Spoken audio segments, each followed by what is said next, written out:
Eastern Airlines flight ಕ್ರೂ ಅವ್ರಿಗೆ ಯಾವಾಗಲೂ ಪ್ಲೇನಲ್ಲಿ ದೆವ್ವ ಕಾಣಿಸುತ್ತೆ. ನಾವು ಈ ಪ್ಲೇನಲ್ಲಿ ಕೆಲಸ ಮಾಡಲ್ಲ ಅಂತ ಯಾವಾಗಲೂ ಹೆದರ್ಕೊಂಡು ಕಂಪ್ಲೇಂಟ್ ಮಾಡ್ತಾನೆ ಇರ್ತಾರೆ.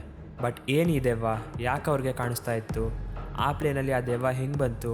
ಒಬ್ಬರು ಏರ್ ಹೋಸ್ಟೆಸ್ ಪ್ಯಾಸೆಂಜರ್ಸ್ಗೆ ಫುಡ್ ಸರ್ವ್ ಮಾಡೋಣ ಅಂತ ಓವನ್ ಹತ್ರ ಹೋಗ್ತಾರೆ. ಆವಾಗ ಅವ್ರಿಗೆ ಓವನ್ ಒಳಗಡೆಯಿಂದ ಒಂದು ಮನುಷ್ಯನ ಶ್ಯಾಡೋ ಕಾಣಿಸುತ್ತೆ. ಆ ಶ್ಯಾಡೋ ಈ ಏರ್ ಹೋಸ್ಟೆಸ್ಗೆ ಏನೋ ಹೇಳಕ್ಕೆ ಟ್ರೈ ಮಾಡ್ತಾ ಇತ್ತು. ಬಟ್ ಅವರು ಹೆದರ್ಕೊಂಡು ಓಡೋಗಿ ಬೇರೆ ಕ್ರೂ ಮೆಂಬರ್ಸ್ನ ಕರ್ಕೊಂಬರ್ತಾರೆ. ಅದರಲ್ಲಿ ಒಬ್ಬರು ಫ್ಲೈಟ್ ಇಂಜಿನಿಯರ್ ಧೈರ್ಯ ಮಾಡಿ ಹತ್ರ ಬಂದು ನೋಡಿ ಆ ಶ್ಯಾಡೋದಲ್ಲಿ ಇರುವ ಮನುಷ್ಯನ ಕಂಡುಹಿಡಿತಾರೆ. ಅದು ಅವರ ಸೀನಿಯರ್ ಫ್ಲೈಟ್ ಇಂಜಿನಿಯರ್ ಡಾನ್ ರೀಪೋ ಅಂತ ಗೊತ್ತಾಗುತ್ತೆ. ಇವರು 1 ವರ್ಷದ ಮುಂಚೆನೇ ಒಂದು ಪ್ಲೇನ್ ಕ್ರ್ಯಾಶಲ್ಲಿ ಸತ್ತೋಗಿರ್ತಾರೆ. ಆ ಶ್ಯಾಡೋ ಆದಷ್ಟು ಬೇಗ ಲ್ಯಾಂಡ್ ಮಾಡಿ ಮತ್ತೆ ಈ ಪ್ಲೇನ್ನ ಯೂಸ್ ಮಾಡಬೇಡಿ, ಇದಕ್ಕೆ ಬೆಂಕಿ ಹತ್ಕೊಳ್ಳುತ್ತೆ ಅಂತ ಹೇಳಿ ಮಾಯ ಆಗುತ್ತೆ. ಈ ಪ್ಲೇನ್ನ ಲ್ಯಾಂಡ್ ಮಾಡಿ ಸರ್ವಿಸ್ಗೆ ಕಳಿಸ್ತಾರೆ. ಬೆಂಕಿ ಹತ್ಕೊಳ್ಳೋಕ್ಕೆ ಏನಾಗಿದೆ ಚೆಕ್ ಮಾಡಿ ಅಂತ ಇಂಜಿನಿಯರ್ಸ್ ಮತ್ತು ಟೆಕ್ನಿಷಿಯನ್ಸ್ ಎಲ್ಲ ಚೆಕ್ ಮಾಡಿ ಎಲ್ಲ ಕರೆಕ್ಟಾಗೇ ಇದೆ, ಪ್ರಾಬ್ಲಮ್ ಇಲ್ಲ, ಎಲ್ಲ ಪರ್ಫೆಕ್ಟಾಗೇ ಇದೆ ಅಂತ ಹೇಳ್ತಾರೆ. ಆದರೂ ನೆಕ್ಸ್ಟ್ ಡೇ ಎಲ್ಲ ಪ್ಯಾಸೆಂಜರ್ಸ್ನ ವೆಯ್ಟಿಂಗ್ ರೂಮಲ್ಲಿ ಕೂರಿಸಿ ಇಬ್ಬರು ಪೈಲಟ್ಸ್ ಈ ಪ್ಲೇನ್ನ ಟೆಸ್ಟ್ ಫ್ಲೈಟ್ಗೆ ತೊಗೊಂಡೋಗ್ತಾರೆ. ಎಲ್ಲ ಕರೆಕ್ಟಾಗಿ ಇದ್ರೂ ನಿನ್ನೆ ಯಾವ್ಯಾವ ಕ್ರೂ ಮೆಂಬರ್ಸ್ ಈ ದೆವ್ವನ ನೋಡಿ ಅದ್ರ ವಾರ್ನಿಂಗ್ನ ಕೇಳಿಸ್ಕೊಂಡಿದ್ರೋ ಅವರೆಲ್ಲರ ಕಣ್ಮುಂದೆನೇ ಆಕಾಶದಲ್ಲಿ ಈ ಪ್ಲೇನ್ ಬ್ಲಾಸ್ಟ್ ಆಗಿ ಬೆಂಕಿ ಎತ್ಕೊಳ್ಳುತ್ತೆ. ಸೊ ಈಗ ಪ್ರಶ್ನೆ ಇದ್ದಿದ್ದು, ಈ ದೆವ್ವ ಯಾರು? ಈ ಪ್ಲೇನ್ ಒಳಗೆ ಹೆಂಗೆ ಬಂತು? ಈ ಪ್ಲೇನ್ ಬ್ಲಾಸ್ಟ್ ಆಗುತ್ತೆ ಅಂತ ಅದಕ್ಕೆ ಹೆಂಗೆ ಗೊತ್ತಿತ್ತು? ಇದೆಲ್ಲ ತಿಳ್ಕೊಳ್ಳೋಕ್ಕೆ 1 ವರ್ಷದ ಹಿಂದೆ ಹೋಗಬೇಕು. So let's begin.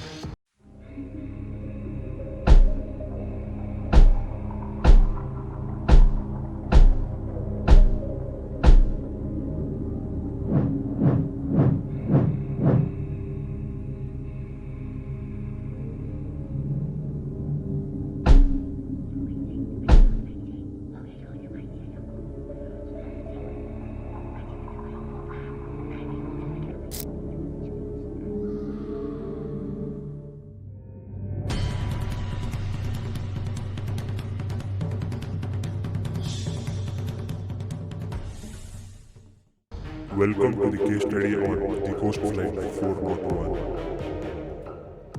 December 29, 1972 Eastern Airlines flight 401 John F Kennedy ಏರ್ಪೋರ್ಟಿಂದ ಮಯಾಮಿ ಏರ್ಪೋರ್ಟ್ಗೆ ಹೋಗೋಕ್ಕೆ ರೆಡಿ ಆಗ್ತಾ ಇತ್ತು. ಇದು ಲಾಕ್ಹೀಡ್ ಕಂಪನಿಯವರ ಟ್ರೈಸ್ಟಾರ್ L1011 ಮಾಡೆಲ್ ಏರ್ಕ್ರಾಫ್ಟ್. ಇದರಲ್ಲಿ ಟೋಟಲ್ ಆಗಿ 176 ಜನ ಟ್ರಾವೆಲ್ ಮಾಡ್ತಾಯಿದ್ರು. ಈ ಪ್ಲೇನಿನ ಕ್ಯಾಪ್ಟನ್ 52 ವರ್ಷದ ರಾಬರ್ಟ್ ಆಲ್ಬಿನ್ ಮತ್ತು 39 ವರ್ಷದ ಫಸ್ಟ್ ಆಫೀಸರ್ ಆಲ್ಬರ್ಟ್ ಜಾನ್. ಈ ಪ್ಲೇನಲ್ಲಿ ಒಬ್ಬರು ಫ್ಲೈಟ್ ಇಂಜಿನಿಯರ್ ಕೂಡ ಇದ್ದರು, ಅವ್ರ ಹೆಸರೇ ಡಾನ್ ರೀಪೋ. ಪ್ಲೇನ್ ಈಗ JFK ಏರ್ಪೋರ್ಟಿಂದ ಟೇಕ್ ಆಫ್ ಆಗುತ್ತೆ. ಟೇಕ್ ಆಫ್ ಆದಮೇಲೆ ಅದ್ರ ನಾರ್ಮಲ್ ರೂಟೀನ್ ಫಾಲೋ ಮಾಡ್ತಾ ಮಯಾಮಿ ಏರ್ಪೋರ್ಟ್ ಹತ್ರ ಬರುತ್ತೆ. ಮಯಾಮಿ ಏರ್ಪೋರ್ಟ್ ಹತ್ರ ಬಂದಿದ ತಕ್ಷಣ ಪೈಲಟ್ಸ್ ಪ್ಲೇನ ಲ್ಯಾಂಡ್ ಮಾಡೋಕ್ಕೆ ಪ್ರಿಪೇರ್ ಮಾಡ್ಕೋತಾರೆ. ಎಲ್ಲ ಪ್ರೊಸೀಜರ್ ಫಾಲೋ ಮಾಡ್ತಾ ಲ್ಯಾಂಡ್ ಆಗೋಕ್ಕೆ ಪ್ರಿಪೇರ್ ಆಗಿ ಲ್ಯಾಂಡಿಂಗ್ ಗೇರ್ ಅಂದರೆ ವೀಲ್ಸ್ನ ಡೌನ್ ಮಾಡ್ತಾರೆ. 3 ಸೆಟ್ ಆಫ್ ವೀಲ್ಸ್ ಇರೋದ್ರಿಂದ ಕಾಕ್ಪಿಟಲ್ಲಿ ಲ್ಯಾಂಡಿಂಗ್ ಗೇರ್ ಅಂತ 3 ಲೈಟ್ ಇರುತ್ತೆ. ಲ್ಯಾಂಡಿಂಗ್ ಗೇರ್ ಡೌನ್ ಮಾಡಿದಾಗ ವೀಲ್ಸ್ ಆಚೆ ಬಂದು ಲಾಕ್ ಆಗುತ್ತೆ. ಬಟ್ ಇಲ್ಲಿ ಪೈಲಟ್ಸ್ಗೆ ತೋರಿಸ್ತಾ ಇದ್ದಿದ್ದ ಲೈಟ್ಸ್ ಪ್ರಕಾರ 2 ಲೈಟ್ ಗ್ರೀನ್ ಆಗುತ್ತೆ, ಬಟ್ ಒಂದೇ ಒಂದು ಲೈಟ್ ರೆಡ್ಡಲ್ಲೇ ಇರುತ್ತೆ. ಅಂದರೆ ಇದ್ರ ಅರ್ಥ 2 ಸೆಟ್ ಆಫ್ ವೀಲ್ಸ್ ಆಚೆ ಬಂದು ಲಾಕ್ ಆಗಿದೆ, ಬಟ್ ಇನ್ನೊಂದು ಸೆಟ್ ಒಂದು ಆಚೆ ಬಂದಿಲ್ಲ ಅಥವಾ ಆಚೆ ಬಂದು ಲಾಕ್ ಆಗಿಲ್ಲ ಅಂತ ಅರ್ಥ. ಪೈಲಟ್ಸ್ ಗಾಬರಿಯಾಗಿ ATCಗೆ ಇನ್ಫಾರ್ಮ್ ಮಾಡ್ತಾರೆ. ATC 2000 ಫೀಟಲ್ಲಿ ಇದ್ದು ಮತ್ತೆ ಗೋ ಅರೌಂಡ್ ಹೋಗಿ ಇನ್ನೊಂದು ಸತಿ ಟ್ರೈ ಮಾಡಿ ಅಂತ ಹೇಳ್ತಾರೆ. ಆವಾಗ ಪೈಲಟ್ಸ್ ಪ್ಲೇನ್ನ 2000 ಫೀಟ್ಗೆ ಹೋಗಿ ಆಟೋ ಪೈಲಟ್ ಎಂಗೇಜ್ ಮಾಡಿ ಬಿಡ್ತಾರೆ. ಇಬ್ಬರು ಪೈಲಟ್ಸ್ ಲ್ಯಾಂಡಿಂಗ್ ಗೇರ್ನ ಹೆಂಗಾದರೂ ಮಾಡಿ ಆಚೆ ತೆಗಿಬೇಕು ಅಂತ ಟ್ರೈ ಮಾಡ್ತಾ ಇರ್ತಾರೆ. ಕೆಲವು ಸತಿ ಏನಾಗುತ್ತೆ ಅಂದರೆ ಈ ಒಂದು ಲ್ಯಾಂಡಿಂಗ್ ಗೇರ್ಸ್ ಆಚೆ ಬಂದಿದ್ರೂ ಈ ಲೈಟ್ಸ್ ರೆಡ್ಡಾಗೇ ತೋರಿಸ್ತಾ ಇರುತ್ತೆ, ಯಾಕಂದರೆ ಗ್ರೀನ್ ಲೈಟ್ ಫ್ಯೂಸ್ ಆಗಿರುತ್ತೆ ಅಥವಾ ವರ್ಕ್ ಆಗ್ತಿರೋದಿಲ್ಲ. ಸೊ ರೆಡ್ ತೋರಿಸ್ತಾ ಇರುತ್ತೆ. ಅದಕ್ಕೆ ಫ್ಲೈಟ್ ಇಂಜಿನಿಯರ್ ಡಾನ್ ರೀಪೋ ಅವರು ಹೆಲ್ ಹೋಲ್ಡ್ ರೂಮ್ಗೆ ಹೋಗಿ ಚೆಕ್ ಮಾಡ್ತಾರೆ. ಸೊ ಇವಾಗ ಈ ಹೆಲ್ ಹೋಲ್ಡ್ ರೂಮ್ ಅಂದರೆ ಏನು? ಇವಾಗಿನ ಕಾಲದ ಮಾಡರ್ನ್ ಡೇ ಏರೋಪ್ಲೇನ್ಸಲ್ಲಿ ಲ್ಯಾಂಡಿಂಗ್ ಗೇರ್ ಅಂದರೆ ವೀಲ್ ಹತ್ರನೇ ಒಂದು ಕ್ಯಾಮ್ರಾ ಕೊಟ್ಟಿರ್ತಾನೆ ಮತ್ತು ಕಾಕ್ಪಿಟಲ್ಲಿ ಡಿಸ್ಪ್ಲೇ ಇರುತ್ತೆ. ಪೈಲಟ್ಸು ಆ ಕ್ಯಾಮ್ರಾ ಮೂಲಕನೇ ಆ ಡಿಸ್ಪ್ಲೇಲಿ ನೋಡ್ಬಿಡ್ಬೋದು ಲ್ಯಾಂಡಿಂಗ್ ಗೇರ್ಸ್ ಓಪನ್ ಆಗಿದೆಯಾ ಇಲ್ವಾ ಅಂತ. ಬಟ್ ಮುಂಚಿನ ಕಾಲದಲ್ಲಿ, ಇವಾಗ ನಾವು ಮಾತಾಡ್ತಿರೋ ಕತೆ 1970s. ಸೊ ಆವಾಗಿನ ಕಾಲದ ಏರೋಪ್ಲೇನಲ್ಲೆಲ್ಲ ಈ ಥರ ಫೆಸಿಲಿಟೀಸ್ ಇರಲಿಲ್ಲ. ಯಾರೊಬ್ಬರು ಪೈಲಟ್ ಅಥವಾ ಫ್ಲೈಟ್ ಇಂಜಿನಿಯರ್ಸ್ ಅಥವಾ ಕ್ಯಾಬಿನ್ ಕ್ರೂ ಯಾರೋ ಒಬ್ಬರು ಮ್ಯಾನ್ಯುಯಲಾಗಿ ಹೋಗಿ ಕಾಕ್ಪಿಟ್ ಕೆಳಗಡೆನೇ ಲ್ಯಾಂಡಿಂಗ್ ಗೇರ್ಸ್ ಇರುತ್ತಲ್ವ ಅದ್ರ ಪಕ್ಕನೇ ಒಂದು ಚಿಕ್ಕ ರೂಮ್ ಥರ ಮಾಡಿರ್ತಾರೆ. ಇದನ್ನೇ ಹೆಲ್ ಹೋಲ್ಡ್ ರೂಮ್ ಅಂತ ಕರೀತಾರೆ. ಆ ರೂಮ್ ಒಳಗಡೆ ಒಂದು ಚಿಕ್ಕ ಹೋಲ್ ಥರ ಕೊಟ್ಟಿರ್ತಾರೆ. ಆ ಹೋಲಿಂದ ನೋಡಬೇಕು ಯಾರು ಒಬ್ರು ಹೋಗ್ಬಿಟ್ಟು ವೀಲ್ಸ್ ಓಪನ್ ಆಗಿದೆಯಾ ಇಲ್ವಾ ಅಂತ. ಸೊ ಡಾನ್ ರೀಪೋ ಅವರು ಈ ಹೆಲ್ ಹೋಲ್ಡ್ ರೂಮಿಂದ ನೋಡೋಕ್ಕೆ ಹೋಗ್ತಾರೆ. ಬಟ್ ಅವ್ರು ನೋಡಿದಾಗ ಲ್ಯಾಂಡಿಂಗ್ ಗೇರ್ ಪ್ರಾಪರಾಗಿ ಆಚೆ ಬಂದು ಲಾಕ್ ಆಗಿತ್ತು. ಅವರು ಅದನ್ನು ಬಂದು ಪೈಲಟ್ಸ್ಗೆ ಹೇಳೋ ಅಷ್ಟರಲ್ಲಿ ಪ್ಲೇನ್ ಕ್ರ್ಯಾಶ್ ಆಗುತ್ತೆ. ಹೇಗೆ ಅಂದರೆ ನಿಮಗೆ ನೆನಪಿದ್ರೆ ಪೈಲಟ್ಸ್ ಪ್ಲೇನ್ನ ಆಟೋ ಪೈಲಟಲ್ಲಿ ಸೆಟ್ ಮಾಡಿದರು. ಎಲ್ಲರೂ ಅವ್ರವ್ರ ಕೆಲಸದಲ್ಲಿ ಬ್ಯುಸಿ ಇದ್ದರು. ಲ್ಯಾಂಡಿಂಗ್ ಗೇರ್ನ ಸರಿ ಮಾಡ್ತಾ ಇರೋ ಟೈಮಲ್ಲಿ ಪೈಲಟ್ಸ್ ಆಕ್ಸಿಡೆಂಟ್ಲಿ ಯೋಕ್ನ ಮೂವ್ ಮಾಡಿದ್ದಾರೆ. ಚೂರು ಮೂವ್ ಆದರೂ ಸಾಕು ಆಟೋ ಪೈಲಟ್ ಡಿಸ್ಎಂಗೇಜ್ ಆಗುತ್ತೆ. ಯಾಕಂದರೆ ಅದಕ್ಕೆ ಈಗ ಪೈಲಟ್ಸ್ ಟೇಕ್ ಓವರ್ ಮಾಡಿದ್ದಾರೆ ಅಂತ ಅಂದ್ಕೊಂಡು ಅದು ಡಿಸ್ಎಂಗೇಜ್ ಆಗಿಬಿಡುತ್ತೆ. ಆಟೋ ಪೈಲಟ್ಸ್ ಕಂಟ್ರೋಲ್ ಮಾಡ್ತಾ ಇದ್ದಾರೆ ಅಂತ ಡಿಸ್ಎಂಗೇಜ್ ಆಗಿತ್ತು. ಆ್ಯಂಡ್ ಈ ಕಡೆ ಪೈಲಟ್ಸ್ ಆಟೋ ಪೈಲಟ್ ಪ್ಲೇನ್ನ ಕಂಟ್ರೋಲ್ ಮಾಡ್ತಾ ಇದ್ದಾರೆ ಬಿಡು ಅಂತ ಅವ್ರವ್ರ ಕೆಲಸ ಮಾಡ್ಕೋತಾ ಇದ್ರು. ಸೊ ಹಂಗೆ ನೋಡಿಕೊಂಡ್ರೆ ಇವಾಗ ಪ್ಲೇನ್ನ ಯಾರೂ ಕಂಟ್ರೋಲ್ ಮಾಡ್ತಾ ಇರಲಿಲ್ಲ. ಎಲ್ಲರೂ ಅವ್ರವ್ರ ಕೆಲಸದಲ್ಲಿ ಬ್ಯುಸಿ ಇದ್ದಿದ್ದರಿಂದ ಪ್ಲೇನ್ ನಿಧಾನಕ್ಕೆ ಕೆಳಗಡೆ ಬರ್ತಾ ಇದ್ದಿದ್ದನ್ನು ಯಾರೂ ನೋಟಿಸ್ ಮಾಡಲ್ಲ. ಕೊನೆಗೆ ಏರ್ಪೋರ್ಟಿಂದ ಸ್ವಲ್ಪ ದೂರದಲ್ಲೇ ಬಂದು ಕ್ರ್ಯಾಶ್ ಆಗಿಬಿಡುತ್ತೆ. ನೋಡಿ, ಒಂದು ಚಿಕ್ಕ 200 ಅಥವಾ 300 ರೂಪಾಯಿ ಬಲ್ಪಿಂದ ಇಡೀ ಪ್ಲೇನ್ ಕ್ರ್ಯಾಶ್ ಆಗಿ 101 ಜನರ ಸಾವಿಗೆ ಕಾರಣ ಆಗುತ್ತೆ. ಆ್ಯಂಡ್ ನಮ್ಮ ಕಥೆಯ ಮುಖ್ಯ ಕ್ಯಾರೆಕ್ಟರ್ ಡಾನ್ ರಿಪೋ ಅವರು ಕೂಡ ಈ ಪ್ಲೇನ್ ಕ್ರ್ಯಾಶಲ್ಲಿ ಸತ್ತೋಗ್ತಾರೆ. ಆ್ಯಂಡ್ ಸ್ಟಾರ್ಟಿಂಗಲ್ಲಿ ಹೇಳಿದ್ದೆ ಅಲ್ವಾ ನಿಮಗೆ, ಇವರು ಡಾನ್ ರಿಪೋ ಅವರು ದೆವ್ವಾಗಿ ಬಂದ್ಬಿಟ್ಟು ಫ್ಲೈಟ್ 318 ಓವನ್ ಒಳಗಡೆ ಕೂತ್ಕೊಂಡು ಎಲ್ಲರಿಗೂ ವಾರ್ನಿಂಗ್ ಕೊಡ್ತಾ ಇರ್ತಾರೆ ಪ್ಲೇನ್ ಬ್ಲಾಸ್ಟ್ ಆಗುತ್ತೆ ಅಂತ.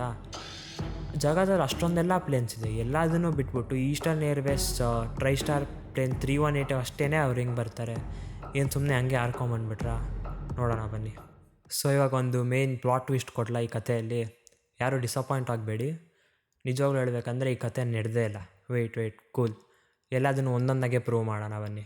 ನೀವು ಯೂಟ್ಯೂಬಲ್ಲಿ ಈ ಕತೆ ಸರ್ಚ್ ಮಾಡಿದ್ರೆ 100 ವೀಡಿಯೋಸ್ ಸಿಗುತ್ತೆ. ಎಲ್ಲರೂ ಅವ್ರವ್ರ ವೀಡಿಯೋದಲ್ಲಿ ಈ ಕಥೆನ ಹೆಂಗೆ ಹೇಳ್ತಾರೆ ಅಂದರೆ, ಈ ಫ್ಲೈಟ್ 401 ಕ್ರ್ಯಾಶ್ ಆಗಿ ಅದರಲ್ಲಿ ಡಾನ್ ರಿಪೋ ಅವರು ಸತ್ತೋಗ್ತಾರೆ. ಸೊ ಇಲ್ಲಿವರೆಗೂ ಎಲ್ಲ ಕರೆಕ್ಟಾಗೇ ಇತ್ತು. ಬಟ್ ಮುಂದೆ ಈಸ್ಟರ್ನ್ ಏರ್ವೇಸ್ ಅವರ ಮೇಂಟೆನೆನ್ಸ್ ಟೀಮ್ ಈ ಫ್ಲೈಟ್ 401ಇಂದ ಚೆನ್ನಾಗೇ ಮತ್ತು ವರ್ಕಿಂಗ್ ಕಂಡೀಷನಲ್ಲಿ ಇರೋ ಪಾರ್ಟ್ಸ್ನ ತೆಗೆದು ಈ ಫ್ಲೈಟ್ 318ಗೆ ಹಾಕಿದ್ದಾರೆ. ಸೊ ಹಾಗೆ ಆ ಪಾರ್ಟ್ಸಿಂದ ಟ್ರಾವೆಲ್ ಮಾಡಿಕೊಂಡು ಬಂದು ಈ ದೆವ್ವ ಫ್ಲೈಟ್ 318 ಒಳಗೆ ಬಂದಿದೆ ಅಂತ ಹೇಳ್ತಾರೆ. ಆಮೇಲೆ ಅದು ಈ ಥರ ವಾರ್ನಿಂಗ್ ಕೊಟ್ಟು ಅಷ್ಟೊಂದು ಜನ ಜೀವ ಉಳಿಸಿ ಟೆಸ್ಟ್ ಫ್ಲೈಟ್ಗೆ ತೊಗೊಂಡು ಹೋದಾಗ ಬ್ಲಾಸ್ಟ್ ಆಯಿತು ಅಂತ ಹೇಳ್ತಾರೆ. ಆ್ಯಂಡ್ ಈ ಕತೆಗಳನ್ನೆಲ್ಲ ಕಟ್ಟಿದ್ದು ಬರೀ ವ್ಯೂಸ್ ಮತ್ತು ದುಡ್ಡಿಗೋಸ್ಕರ ಮಾತ್ರ. ಇದೆಲ್ಲ ಬಂದಿದ್ದು ನಮ್ಮ ಯೂಟ್ಯೂಬರ್ಸ್ ಬಂದಮೇಲೆ ಬಂದಿದ್ದ ಕತೆಗಳಲ್ಲ ಇವೆಲ್ಲ. ಮುಂಚೆ 1970s ಕಾಲದಿಂದನೂ ಒಂದು ಬುಕ್ಕು ಮತ್ತು ಒಂದು ಮೂವಿಯಿಂದ ಬಂದಿದ್ದ ಕತೆಗಳಿವೆಲ್ಲ. ಸೊ ಈ ಒಂದೊಂದೇ ಕತೆಗಳನ್ನ ಎಕ್ಸ್ಪೋಸ್ ಮಾಡ್ತಾ ಹೋಗೋಣ ಬನ್ನಿ. ಎಲ್ಲ ಕಡೆ ಇರೋದು ಮತ್ತು ಎಲ್ಲರೂ ಹೇಳೋದು, ಈ ಕ್ರ್ಯಾಶ್ ಆಗಿರೋ ಪ್ಲೇನ್ 401 ಸ್ಪೇರ್ ಪಾರ್ಟ್ಸ್ ತೆಗೆದು ಫ್ಲೈಟ್ 318ಗೆ ಫಿಟ್ ಮಾಡಿದ್ದಾರೆ ಅಂತ. ಸೊ ಫಸ್ಟ್ ಆಫ್ ಆಲ್ ಒಂದು ಪ್ಲೇನ್ ಕ್ರ್ಯಾಶ್ ಆಗಿದೆ ಅಂದರೆ ಅದರದ್ದು ಇನ್ವೆಸ್ಟಿಗೇಷನ್ ನಡೆಯುತ್ತೆ. ಆ ಇನ್ವೆಸ್ಟಿಗೇಷನ್ ನಡೆಯೋವರೆಗೂ ಒಂದು ಚಿಕ್ಕ ಪಾರ್ಟನ್ನು ಪ್ರಿಸರ್ವ್ ಮಾಡಿಟ್ಕೋತಾರೆ. ಯಾರಿಗೂ ಅದನ್ನು ಮುಟ್ಟೋಕ್ಕೂ ಬಿಡಲ್ಲ ಅಥವಾ ತೊಗೊಳಕ್ಕೂ ಬಿಡೋದಿಲ್ಲ. ಸೆಕೆಂಡ್ ಥಿಂಗ್, ಈ ಪ್ಲೇನ್ನ ಟೋಟಲ್ ಲಾಸ್ ಅಂತ ಡಿಕ್ಲೇರ್ ಮಾಡಿದರು. ಟೋಟಲ್ ಲಾಸ್ ಅಂದರೆ ಈ ಪ್ಲೇನ್ ಒಂದೊಂದು ಪಾರ್ಟು ಯೂಸ್ ಮಾಡೋ ಲಾಯಕ್ ಇಲ್ಲ. ಸೊ ಫುಲ್ ಟೋಟಲ್ ವೇಸ್ಟ್ ಅಂತಲೇ ಡಿಕ್ಲೇರ್ ಮಾಡಿದರು.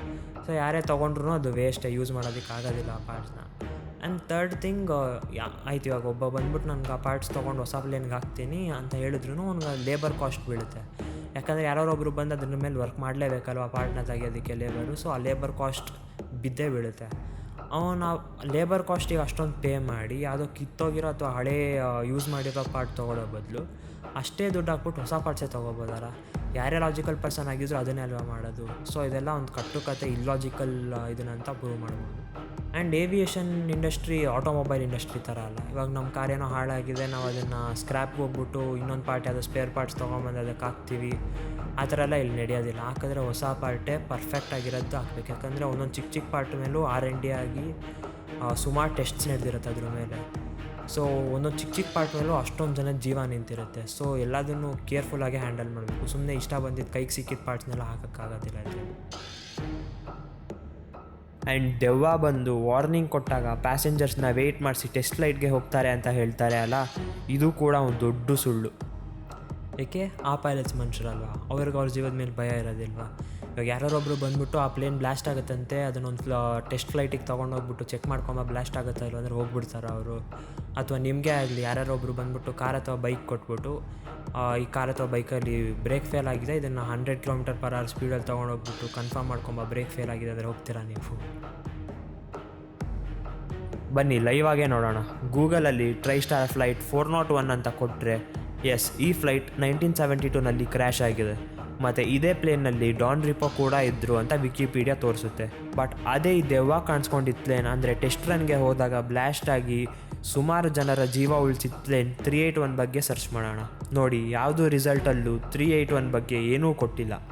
ChatGPTಲೂ ಒಂದು ಲಾಸ್ಟ್ ಟ್ರೈ ಮಾಡೋಣ ಈ ಪ್ಲೇನ್ನ ಹುಡ್ಕೋಕ್ಕೆ. ನೋಡಿ, ಇಲ್ಲೂ ಡೈರೆಕ್ಟಾಗಿ ನೋ ಅಂತ ಕೊಡುತ್ತೆ.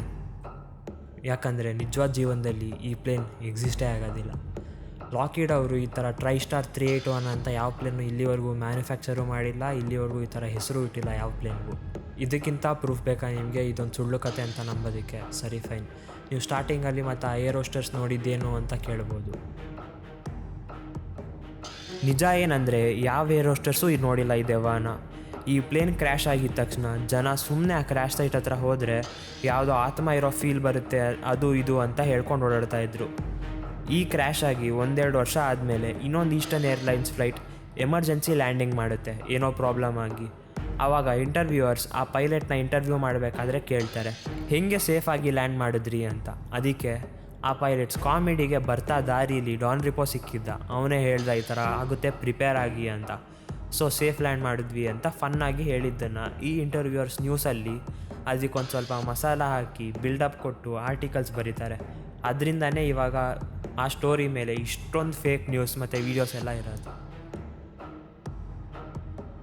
ಮತ್ತು ಆ ಬುಕ್ ಆ್ಯಂಡ್ ಮೂವಿದು ಏನು ಕತೆ, ಅದು ನಿಜ ಅಲ್ವಾ ಅಂತ ಕೇಳ್ಬೋದು. ಈಸ್ಟರ್ನ್ ಏರ್ಲೈನ್ಸ್ ಅವರು ಈ ಥರ ಏನು ದೆವ್ವ ಇಲ್ಲ, ಸುಮ್ಮನೆ ಏನೇನೋ ಬರೆದು ಮೂವಿ ಮಾಡಿ ನಮ್ಮನ್ನ ಡಿಫೇಮ್ ಮಾಡ್ತಾ ಇದ್ದಾರೆ ಅಂತ ಕೇಸ್ ಹಾಕ್ತಾರೆ. ಅದಕ್ಕೆ ಮೂವಿ ಡೈರೆಕ್ಟರ್ ಬುಕ್ ಆಥರ್ ಮೇಲೆ ಬ್ಲೇಮ್ ಮಾಡ್ತಾರೆ, ನಾವು ಆ ಬುಕ್ನ ಇನ್ಸ್ಪಿರೇಷನ್ ಆಗಿ ಇಟ್ಕೊಂಡು ಈ ಮೂವಿನ ಮಾಡಿರೋದು ಅಂತ. ಅದಕ್ಕೆ ಆ ಆಥರ್ನ ಕೇಳಿದಾಗ ಅವರು ನಾನೆಲ್ಲೂ ಈಸ್ಟರ್ನ್ ಏರ್ಲೈನ್ಸ್ ಅಂತ ಮೆನ್ಷನ್ ಮಾಡಿಲ್ಲ, ಬರೀ ಫ್ಲೈಟ್ 401 ಅಂತ ಮೆನ್ಷನ್ ಮಾಡಿರೋದು, ನಾನು ಕಂಟೆಂಟ್ಗೋಸ್ಕರ ಮಾಡಿದ್ದು ಅಂತ ಹೇಳ್ತಾರೆ. ಸೊ ಕೇಸ್ ಅಲ್ಲಿಗೆ ಕ್ಲೋಸ್ ಆಗುತ್ತೆ. ಬಟ್ ಈ ಕಟ್ಟುಕತೆ ಮೇಲೆ ಜನ ಇನ್ನೂ ವೀಡಿಯೋಸ್ ಮಾಡ್ತಾನೇ ಇದ್ದಾರೆ ಆ್ಯಂಡ್ ಅದನ್ನು ನಂಬ್ತಾನೇ ಇದ್ದಾರೆ. ಇದಕ್ಕೆ ಹೇಳೋದು, ಇಂಟರ್ನೆಟ್ಟಲ್ಲಿ ಬರೋದನ್ನು ಅಥವಾ ನೀವು ನೋಡೋದನ್ನೆಲ್ಲ ಸುಮ್ಮನೆ ಹಂಗೆ ಕಣ್ಣು ಮುಚ್ಕೊಂಡು ಅದನ್ನೆಲ್ಲ ನಂಬೇಡಿ ಅಂತ. ಅದನ್ನು ಪ್ರೂಫ್ ಇದ್ದರೆ ನಂಬಿ, ಅಥವಾ ಇಲ್ಲ ನೀವೇ ಕ್ರಾಸ್ ವೆರಿಫೈ ಮಾಡಿಕೊಂಡು ಸ್ವಲ್ಪ ರಿಸರ್ಚ್ ಮಾಡಿ ಆಮೇಲೆ ಅದನ್ನು ನಂಬಿ. ಆ್ಯಂಡ್ ಐ ಹೋಪ್ ನಿಮ್ಗೆ ಈ ವಿಡಿಯೋ ಇಷ್ಟ ಆಗಿದೆ ಅಂತ. ಆ್ಯಂಡ್ ಈ ದೆವ್ವ ಭೂತ ಅದು ಇದ್ರ ಮೇಲೆಲ್ಲ ನೀವು ನಂಬ್ತೀರಾ ಅಥವಾ ನಂಬಲ್ಲ ಅಂತ ಕಮೆಂಟ್ಸಲ್ಲಿ ಹೇಳಿ, ನಾನು ನೋಡ್ತೀನಿ ಅದನ್ನು. ಆ್ಯಂಡ್ ಐ ಹೋಪ್ ನೀವೇನಾರು ಈ ವಿಡಿಯೋದಲ್ಲಿ ಹೊಸದು ಕಲ್ತಿದ್ದೀರಾ ಅಂತ. ಆ್ಯಂಡ್ ಇದೇ ರೀತಿ ಹೊಸ ವಿಷಯ ಏನಾರು ಕಲಿಬೇಕು ಅಂತ ಇಂಟ್ರೆಸ್ಟ್ ಇತ್ತು ಅಂದರೆ ನನ್ನ ಚಾನಲ್ಗೆ ಸಬ್ಸ್ಕ್ರೈಬ್ ಮಾಡ್ಕೊಳ್ಳಿ ಆ್ಯಂಡ್ ಆ ಬೆಲ್ಲೈಕನ್ನ ಒತ್ತಿ. ಆ್ಯಂಡ್ ಹಳೆ ವೀಡಿಯೋಸ್ ನೋಡಿಲ್ಲ ಅಂದರೆ ಅದನ್ನು ನೋಡ್ತಾ ಇರಿ. Until then signing off, tata, ಬಾಯ್.